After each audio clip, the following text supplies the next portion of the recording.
नमस्कार, मैं भंते कल्याण, युवा जिला अध्यक्ष, जन अधिकार पार्टी, जनपद चंदौली, उत्तर प्रदेश। अपनी बात शुरू करने से पहले शोषितों और वंचितों की आवाज़ उठाने वाले जन अधिकार पार्टी के राष्ट्रीय अध्यक्ष माननीय बाबू सिंह कुशवाहा जी के स्वस्थ एवं दीर्घायु होने की कामना करता हूँ। साथ ही पूरे विश्व में सुख और शांति का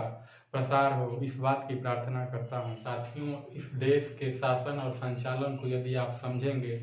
तो पाएंगे कि इस देश में प्राचीन काल में और मध्यकाल में इस देश का शासन और संचालन राजा महाराजाओं के द्वारा हुआ करता था। राजा महाराजा उस पीढ़ी के और आने वाली पीढ़ी के भाग्य विधाता होते थे। राजा के अंदर ढेर सारी शक्तियाँ विद्यमान होती थी और कभी कभी तो राजा को भगवान का रूप भी माना जाता था। आज के राजा में भी वो सारी शक्तियाँ विद्यमान होती हैं जो पहले के राजा में हुआ करती थी। आज का राजा भी भाग्य विधाता होता है हमारी और आने वाली पीढ़ी का, और आज का राजा भी भगवान का रूप होता है। पहले के राजा और आज के राजा में फर्क बस इतना है कि पहले का राजा या तो रानी के पेट से पैदा होता था या तो तलवार के दम पर बनता था, और आज का राजा हमारे आपके वोट से बनता है। साथियों, यदि हम वोट के महत्व को समझना चाहें तो हम ऐसे देख सकते हैं कि एक बैंक में लाखों करोड़ों रुपए जमा रहते हैं, लेकिन उस बैंक की रखवाली एक रिटायर्ड सेना का जवान या एक साधारण कांस्टेबल सिपाही कर लेता है। लेकिन जिस दिन वोट पड़ता है उस दिन आप देखेंगे कि पोलिंग बूथ पर पूरी चाक चौकसी होती है और सेना के जवान, कई सिपाही और आला अधिकारियों का आना जाना लगा रहता है। इतना ही नहीं, जब वोट पड़ जाता है और एक जगह इकट्ठा होने के लिए जाता है तो वहाँ पर इतनी चाक चौकसी होती है, इतने कड़े बंदोबस्त होते हैं कि परिंदा भी पर नहीं मार सकता है, और किसी व्यक्ति की यदि संदिग्ध हरकत उस क्षेत्र में पाई जाए तो उसे गोली मारने का आदेश होता है। ये इसलिए होता है क्योंकि उसी वोट से इस देश का राजा बनना है और वो राजा इस देश के राज खजाने का मालिक होता है। इसलिए उस वोट की इतनी सुरक्षा व्यवस्था की जाती है। और यदि हमें वोट के महत्व को समझना हो तो हम ऐसे समझ सकते हैं कि हमारे आसपास देखते हैं हम कि लेखपाल होता है, उससे बड़ा कानूनगो होता है, उससे बड़ा तहसीलदार होता है, तहसीलदार से बड़ा एसडीएम होता है, एसडीएम से बड़ा डीएम होता है, डीएम से बड़ा कमिश्नर होता है, कमिश्नर से बड़ा सचिव होता है, सचिव से बड़ा मुख्य सचिव होता है, और मुख्य सचिव से बड़ा मुख्यमंत्री होता है जो हमारे आपके वोट से बनता है। कुछ अन्य विभागों में देख सकते हैं हम, कांस्टेबल होता है, उससे बड़ा दरोगा होता है, दरोगा से बड़ा एसओ होता है, एसओ से बड़ा सीओ होता है, सीओ से बड़ा डीएसपी होता है, डीएसपी से बड़ा एसपी होता है, एसपी से बड़ा डीआईजी होता है, डीआईजी से बड़ा आईजी होता है, और आईजी से बड़ा डीजीपी होता है, और वो डीजीपी से बड़ा मुख्यमंत्री होता है जो हमारे आपके वोट की बदौलत बनता है। और एक बार जो मुख्यमंत्री जो हमारे आपके वोट से बनता है उसका आदेश हो जाए तो लेखपाल से लेकर के मुख्य सचिव तक और कांस्टेबल से लेकर के डीजीपी तक किसी के अधिकार क्षेत्र में ऐसा नहीं है कि उसके आज्ञा के, मुख्यमंत्री के आज्ञा की अवहेलना कर दे। इतनी ताकत हमारे आपके वोट में होती है। साथियों, अभी मैंने कहा कि राजा भगवान का रूप होता है। इस बात को यदि हमें वर्तमान परिवेश में समझना हो तो हम ऐसे समझ सकते हैं कि वैदिक मान्यताओं के अनुसार माता लक्ष्मी की जब कृपा होती है तो हमारे घर धन संपदा की बढ़ोतरी होती है, पैसे की वृद्धि होती है। लेकिन आज से कुछ दिन पहले, कुछ वर्ष पहले, जब एक राजा जो हमारे आपके वोट से बना था उसने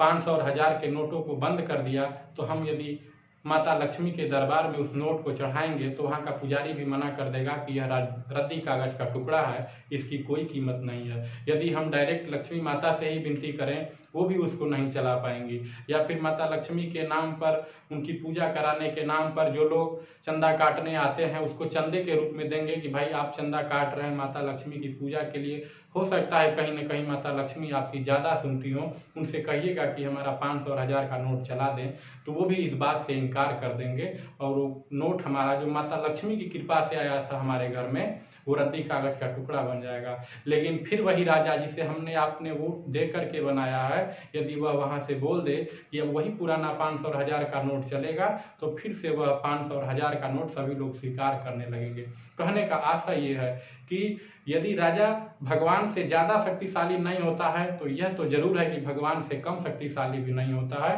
राजा कहीं न कहीं भगवान के बराबर शक्तिशाली होता है। ऐसे बहुत सारे उदाहरण हमारे आसपास पड़े हुए हैं जिनसे हम समझ सकते हैं। वोट जिससे हम अपना राजा बना सकते हैं अपना प्रतिनिधि बना सकते हैं।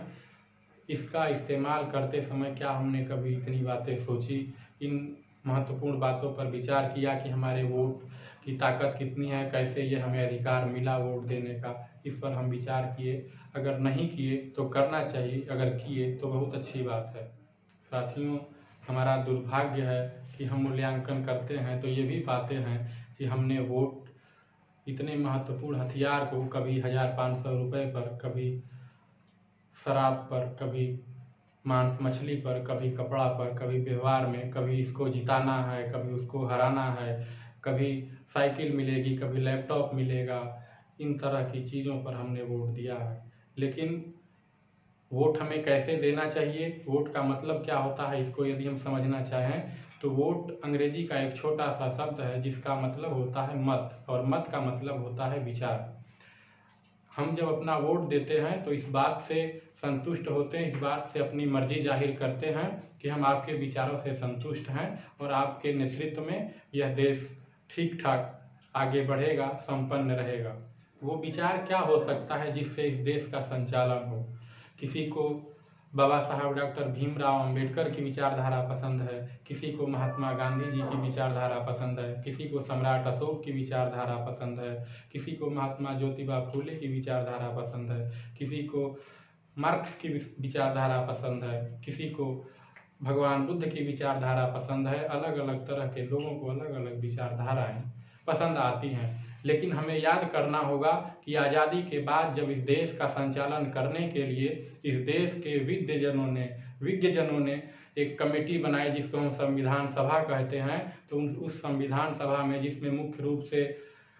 डॉक्टर राजेंद्र प्रसाद जी, बाबा साहब डॉक्टर भीमराव अंबेडकर, BN राव जैसे बहुत विद्वान लोग बैठे हुए थे, तो उसमें इन सभी लोगों के विचारों को पढ़ा गया। उसमें सम्राट अशोक को भी पढ़ा गया, महात्मा ज्योतिबा फूले को भी पढ़ा गया, भगवान बुद्ध को भी पढ़ा गया, मार्क्स को भी पढ़ा गया,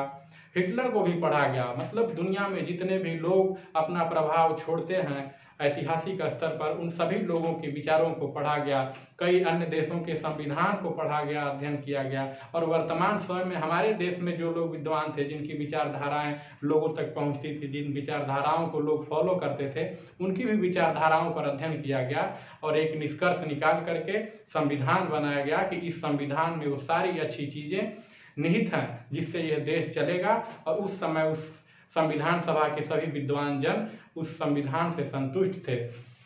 यदि हमें संविधान को जानना समझना है तो हम उसकी प्रस्तावना से ही समझ सकते हैं कि उसकी मंशा कैसी है, जिसमें पहले पन्ने पर प्रस्तावना के रूप में ये अंकित है कि हम भारत के लोग भारत को एक संपूर्ण प्रभुत्व संपन्न समाजवादी पंथ निरपेक्ष लोकतंत्रात्मक गणराज्य बनाने के लिए तथा उसके समस्त नागरिकों को सामाजिक, आर्थिक, राजनैतिक न्याय, विचार, अभिव्यक्ति, विश्वास, धर्म और उपासना की स्वतंत्रता,